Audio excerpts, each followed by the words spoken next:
Hello everyone, it's Dio from Fair Gaming, bringing you another World of Warcraft video.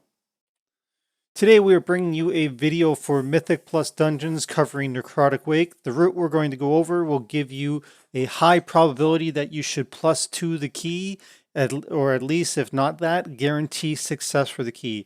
Necrotic Wake is one of the easiest dungeons that you will face while in your Mythic plus career. It of course is the first dungeon that you will experience when you come into Shadowlands.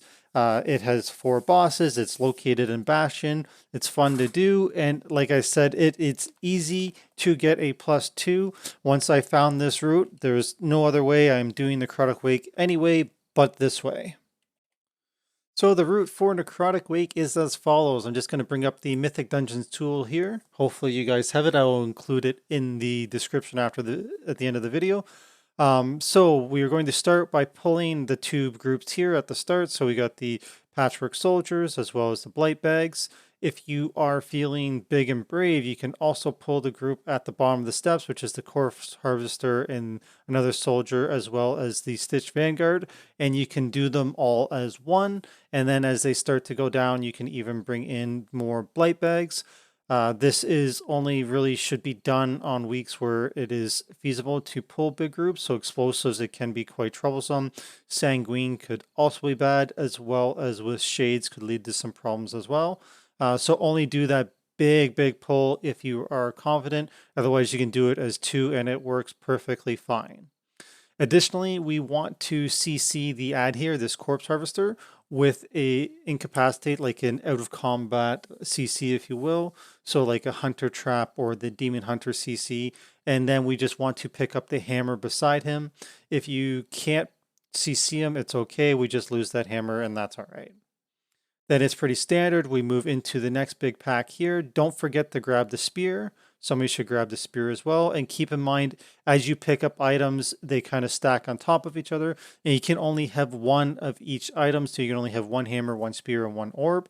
So do not pick up 2 spears. You'll lose 1 if you do that. So make sure someone grabs a spear there. We're just going to kill that group here.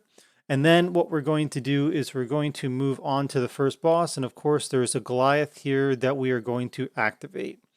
So the important thing about the Goliath is it provides you with a buff that lasts for a minute, that pulsates, and it does both healing and damage. So people should be stacked on top of each other to maximize the benefits, especially when he creates his ads. I still find even in the higher keys, people are too spread out and you lose the benefit of the stack healing as well as the stack damage. So stack up and help blow up this boss much faster. So here we are here, as you can see, everybody grabs their orbs. You now have the buff, as you can see in the top right. It is going to be pulsating, everybody's glowing blue, and we're all healing. You can see them just discharging there as they go off. We're all healing and dealing big damage right from the get-go. Everybody's pushing high numbers, over 10k, give or take, and it is just going to make quick work of these ads. Here we go, we're all still stacked, just dealing incredible amounts of damage here, and we still got 30 seconds, and we're just nuking the boss and the ads. Like I said, people should stack up. It just is so much easier. The healer is just doing DPS right now and not even healing. So stack up, blow everything up. Like here we are, 20 seconds left on the boss, and the boss is already at 50%. So that's all I want to cover on that. Just make sure you stack up tight. Those ads lasted like only a split second. So stack up, blow up the boss, and move on. After the boss is down, we are going to collect some of these blight bags, as well as some patchwork soldiers. They run around in the middle. You can tag them and pull them off to the side and then just nuke them down. You can also, if your group is competent, you can pull, because some of these are around the boss when you pull Blightbone. So you can pull them into the group at the same time, and you can use the orb that we were talking about to help blow them up and knock them down. So that is another option. You don't want to do that on weeks where it's like sanguine, because that could cause some problems, especially if Blightbone wants to spray and there's a pool on the ground, he'll heal up. So just be aware of that. So we just need the 3 group there, as well as the 5 group of blight bags out of the middle for percentage. So you can either pull these all at once, or you can even group this pack here, this 2-pack here, we can group them up with the Patchwork Soldier group, as well as the Corpse Harvester. This is the standard one where you pull this group and these two. Just make sure you get them all because we need it for percent. AoE that stuff down, move on to the next. Pull the lieutenant that's here. So this week it happens to be the incinerator. Pull that lieutenant, drag him over to the stairs to get him away from the trash that's here so you don't aggro that. And then we're going to go up the hill and then we're going to activate the Goliath here. And you can do a pretty interesting pull here. Here we have this split into 2, but if you want, because you're going to activate the Goliath, get the orb again. So that's again AoE heal, AoE damage. You want to stack up. You can pull this group on top of the big Necromancer here, as well as you could pull the Blight Bags over as well, AoE them all down, and then you should still have some time left on the orb to even go and start working away on this 3-pack. So here we're just activating the Goliath, just going to show you what it looks like. So we got the orbs, going to pick them all up. And then we silence that guy, bring it over, and this is an explosive, so an explosive over there. And then we're just going to start AoEing this stuff down. So we're all doing 20k here, so this is pretty insane, just murking our way through it. Don't stand in the shadow well. We're just continuing blowing these up. And we still have those the blight bags over there. But anyways, we got through this. 30k there in the warrior, 20k elsewhere. So we're just going to quickly get through these guys. We still have 30 seconds left on the buff, so we're just getting this so we can grab the orb that's back there. Then we're going to jump into the 3-pack here. Still 20 seconds left. Now, if we had to pull that little stack into the first group, we would have had probably 30 seconds on this group in particular, and then we could have went back and got the orb, so we lost a little bit of efficiency there. But even still, we're still pulsating here. We're still going along, and we're still, we got 15k there, 12k, so we're still doing quite high DPS here. And our orb just expired and we're down the big cleave guy, and these guys are about dead. So that's about a minute buff and about a minute 5, and we're all the way through all that trash and on to the next part. So the next part is a skip. So this is pretty standard, as most people or most groups will avoid the Nar Zada pull here because it's a lot of damage and it's high risk. So you can either soothe this guy and then just move past, or you can invis pot. There is actually a way where if you get tight to the railing there, you can actually kind of hop and move past. It's kind of risky though. Just have an invis pot. Most M plus as you get higher up, invis pots for skips are mandatory. If you're Venthyr, you can Door of Shadows past. Mages can invis and camo and all that, and hunters can camo, that sort of thing. Just make sure you get past. Don't aggro this, and then we're on to the 2 Marauders here. So that's standard for the tank. Make sure they face the other way. DPS them down, kick the fears, and burst their bubbles and blow them up. Then you can either, there's 2 different ways. You can either kill the Necromancer here to get to the Goliath, or you can pull the Lieutenant. Most groups will pull the Lieutenant first, drag him back to this entryway so that it is not in the way of the monstrosity, DPS it down, and then this will also buy more time for your Bastion player to get their follower off, their owl off CD, which then when you kill this group, you can then open up the Goliath and get another orb, which will then be used to do this big pull here.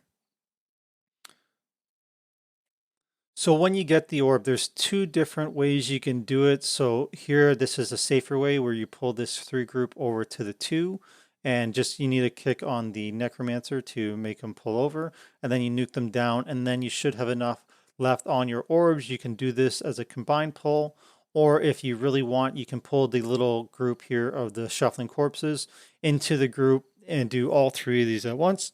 Excuse me. Just make sure your tank is ready with the CD, as these corpses do hit quite hard. They aren't a joke, and then you should have a little bit of time left over where you can go and kill the bone carvers over here. Keep in mind, I did miss it before. Don't forget to grab the spear that is back here. It is vital. You will need that, as well as at this part here, you can grab a hammer, and then there's another spear right here. Again, keep in mind that you can only carry 1 of each weapon. Do not forget it, that because otherwise you will cannibalize one of the items. So make sure you spread the love. Everybody should get one, because we will need it going forward for the bosses that are coming up. Once this group is down, then we're just going to kill that big Necromancer, similar to the pack back here. Just kick Frostbolts, nuke down the Necromancer, then all the adds will die. So here we are here. We have the Lieutenant down. We killed the Necromancer. We're about to collect the Orb from the Goliath. In this group, we were actually kind of fast, so he was still on CD. So we went and killed the 2 casters up by the hammer. So now we're going to mount up, grab our orb, and we're going to take off and do a big pull here. So now, because we've already killed these 2 guys, just again, it was due to the cooldown on the pet. We're going to jump in here and we're going to just blow this group up and carry it on to the next. And we actually get through this so fast that we actually have a little bit of time left over for when we get to the Necromancer. Not a lot of time, but a little bit. So here we are. So here we got 40k on the Mage, 30k on the Warrior. The Warlock is only at 14k because he was standing off to the side. He needed to be, there he is at the down back there. So people should have been stacked up a little bit tighter there and we would have got through that much cleaner. So we still have 20 seconds left on our buff there and we're on to this group. So here we see still 25k for the Mage, 20k for the Warrior, and the Warlock's only at 10 as well as the healers. So those DPS numbers should have been much better, but they were standing at the back. So just keep in mind that while you have that buff, you want to be in tight to the mobs to get that AoE splash damage. And our buff just fell off as we were going in here, so we could have been a little bit quicker there. And if everybody had them stacked up better, we would have got better DPS numbers and nuked down that a little bit quicker. So just keep in mind when you have that buff, you want to be tight, stacked, and on top of the mobs. Just keep in mind when you pull that big group, the big guy does cleave, so stand behind him and not in front. Progressing up the hill, we're going to kill the next lieutenant, whichever one that is. Keep in mind you want to grab the orb that is behind the destroyed Goliath there on the side, and then we want to pull Amarth and pull it towards the down Goliath. It just makes the ads spawn a little bit closer. When you pull them in the middle of the room here, they can be quite spread. When you pull it over, it seems to be a tighter spread, or a tighter group rather, and it just makes DPSing down the ads much quicker. And of course, just follow mechanics, dodge the breaths and all that stuff. Here, we don't want to use an orb, at least my group doesn't, because we're able to DPS it down, but we do want to use 1 spear. So we want to throw 1 spear on the boss just to help nuke it down a little bit quicker and then move on upstairs. So once we get upstairs, basically you're going to go to the right and we're going to kill the Loyal Creation as well as the Fleshcrafter. And there's going to be these spare parts that are walking around. They will eventually come over. Just pull them into the group here as soon as they're there. So what you want to do is the Fleshcrafter will throw something at somebody and pick it. Basically line up the arrow with the Loyal Creation and make him hit the Loyal Creation instead, and it deals some extra damage. As well as the Loyal Creation is going to do like a AoE attack, just stun it to interrupt it so you don't have to spread out, and then you can just keep DPSing it. Next, you want to kill the next lieutenant here, pull them over and kill it, and then get the additional buff before progressing into the room. So make sure when you pull it, there is this group that kind of pats around, just pull it back to this side so that the pat doesn't run into it, DPS it down, get the buff, and then we're into some interesting pulls.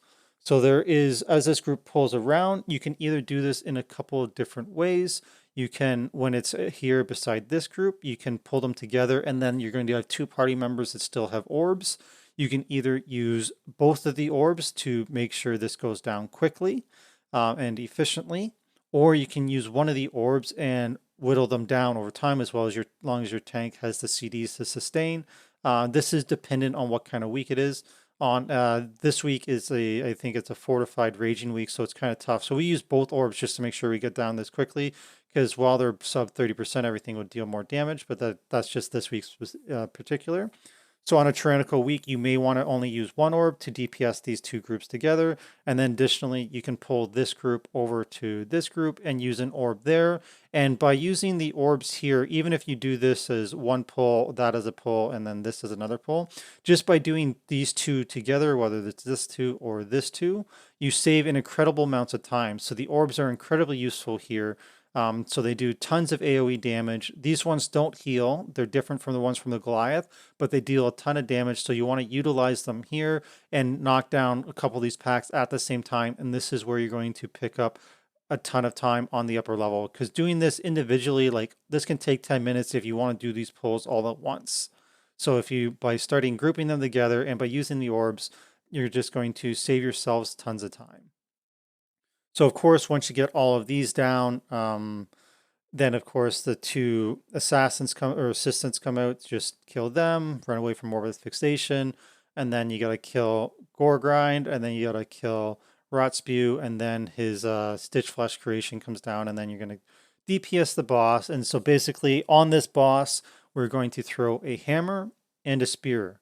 On Tyrannical, you may want to throw an additional spear. But ultimately on my groups, we only throw one hammer, one spear, and then we should be able to DPS it down while one of the creations is up and before he jumps back on stage. And we are not heroing this boss. We are not using heroism. And then we should still have one hammer and one spear left over. So here's my group here. We have the orbs here on myself, the warrior, and the demon hunter. So here the demon hunter is going to jump in and he's going to use his orb. And because this is a fortified raging week, I'm going to pop my orb as well. And so as you can see, the demon hunter is like 90k, 97, 100k damage. I'm there at 90, 92, and we have some explosives, so I got to run out and deal with that. But we dealt a ton of damage off the start, 1.5 million or 2.6 there combined. We looked at the logs afterwards, and we each dealt about 1 million damage from the orbs there alone. Unfortunately, he forgot to jump away and got killed there. But again, we saved so much time on that pull by using those orbs there, and incredible amounts of damage. And like, yeah, it's just so key to use that. And again, we use both orbs because it's a fortified with the raging, but we could have easily split that into two and use one there. On a Tyrannical week, we'll probably do that, use one there, and then we'll use one on the other side and do a double pull there as well. So because the only thing left is now Thor the Rimebinder, we're just going to jump up top, nuke it down. So like I said, we should have a hammer and a spear, or if you needed to use two spears on the third boss on Stitch Flesh, because it was tyrannical, then you should at least have a hammer. And hammers are incredibly useful for popping the shield that the Rimebinder puts up, or you can just use it for DPS. So here we come up top. We only got 1:27 to kill this guy 2+ to it, but we haven't heroed yet, so we're going to pop heroism. I had both a hammer and a spear, so I'm going to throw both. Already he's at 75% just off the hop, and it just like, it's so key to be able to do that much damage off the top here. And we're just going to nuke him down. So we're actually going to time this. So we're going to kill this guy in less than 1:30. And this is all because of proper itemization. We're going to get a +2 here. We had a little bit of deaths in this run even. So we had like 8 deaths. So we had a little bit of a hiccup. And still we're going to make this for a +2. We could have had a little bit more efficiency from the group when we're using our orbs, like better stacking. That would have helped as well. But ultimately, it was a pretty solid run, and we got a +2 here on the 16, which is going to give us an 18 key.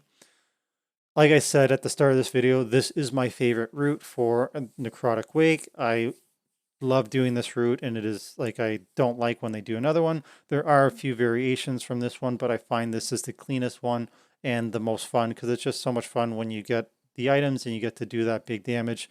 Of course, the damage is negated if you do Warcraft logs, but it's fun to look on recount just to see it. So here I'm at 10.8 overall for the key, but I'm at 12.4 on the boss. And here we are, we're at 4 seconds 3, and we timed it for a +2. There we go. So I hope you liked this video. If you have any questions or comments, or if you have any variations on the route that you use, please let me know. I'd love to have a discussion about it. As always, we appreciate any likes and subscribes. And of course, you can find us on Twitch. Have a good one.